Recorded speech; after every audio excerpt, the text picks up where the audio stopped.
паролата држте го крадецот, нели Бугарија, прави една таква србизација на македонскиот простор што јас него, значи во македонската историја Лазар Кулишевски останал како мит за македонски политичар србоман. Јас мислам дека оваа гарнитура ќе го надмине тоа. Дали е доволно објаснувањето дека бугарските пасоши најчесто се вадат за патување и бизнис интереси? Мислам дека главниот бран на вадењето на бугарски пасоши е завршен. Господин Ѓоргиевски, кога довчерашна бизнисменка, денес е министерка, ќе биде објавено дека се декларирала дека има бугарска самосвест. Дали премиерот треба да ја разреши? Не, зошто да ја разреши? Меѓутоа проблемот е во лицемерието на таа владина политика. Пијачот Гарманлиев.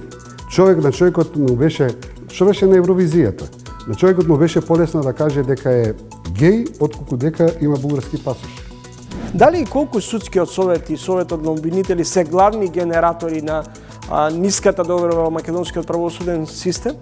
Постојано, кога има некои големи крупни скандали, постојано тие се поврзани на еден или на друг начин со судскиот совет или со советот на јавните обвинители. Повраќањето од Лондон, се соочивте со општествено цивилизацијски шок? Првото нешто што го забележав откако се вратев тука назад во Македонија беше дека генерално во градов, во Скопје, има многу агресија и нервоза. Следете во новото издание на Трилинг вечерва 20 часот и 45 минути.